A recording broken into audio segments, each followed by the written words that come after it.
Hello friends, இன்றைக்கி பார்த்தீங்கன்னா மாவடு வாங்கி ஒரு 3 டேஸ் ஆகுது. நல்லா வந்து நம்மளுக்கு தண்ணி விட்டு வந்திருக்கு பாருங்கள். இன்னும் வந்து இது நல்லா ஊறணும். அதுக்குள்ளே பார்த்தீங்கன்னா இப்போ வந்து வெயில் காலம் ஸ்டார்ட் ஆகுதுனால நம்மளை வந்து நல்லா ஹைட்ரேட்டடாக வச்சுக்கிறதுக்காக நிறைய ஜூஸஸ் தான் குடிக்கணும் போல் தோணுது சாப்பிட்றதுக்கு பதிலாக. அதனால் ஆல் டைம் ஃபேவரட்டான கிருணி பழம் ஜூஸ் தான் வந்து இன்றைக்கி ரெடி பண்ணிகிட்ருக்கிறேன். ஆல்சோ பார்த்திங்கன்னா இன்றைக்கி வந்து நைட்டு டின்னருக்காக புட்டும் புளி தண்ணியும் ரெடி பண்ணலான்னு இருக்கேன். இதோட ரெசிபி வந்து ஏற்கனவே நான் நம்ம சேனலில் நிறைய தடவை ஷேர் பண்ணியிருக்கேன். இது வந்து பார்த்திங்கன்னா சின்ன வெங்காயத்தை வந்து இந்த மாதிரி நம்ம வதக்கிட்டு நல்லா அதில் வந்து புளி தண்ணியை சேர்த்துட்டு இதில் வந்து வெறும் உப்பு, மஞ்சத்தூள், பெருங்காயம் கொஞ்சமாக சேர்த்து கொதிக்க வச்சு இறக்கிட்டோம் அப்படின்னா சூப்பராக இருக்கும்.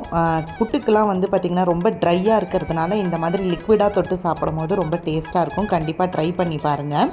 இதுக்கு வந்து வெறும் கடுகு, வெந்தயம் தான் நான் தாளிச்சிருக்கேன். நல்லெண்ணெயில் தாளிச்சிக்கணும்.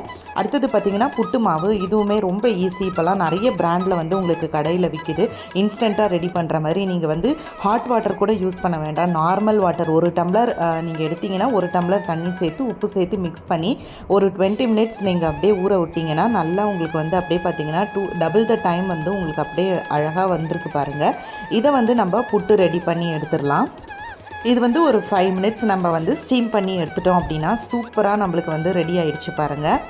நீங்களும் கண்டிப்பாக ட்ரை பண்ணி பாருங்கள். இது ரொம்ப ஈஸியான ரெசிபி தான். இது ரொம்ப பெரிய ரெசிபிலாம் கிடையாது. இது கூட வந்து சைட் டிஷ்ஷாக பார்த்திங்கன்னா நான் இப்போ புளி தண்ணியும் சேர்த்துக்கிறேன். நாளைக்கு நம்ம வேறு ஒரு ஷார்ட்ஸில் மீட் பண்ணுவோம். பாய்.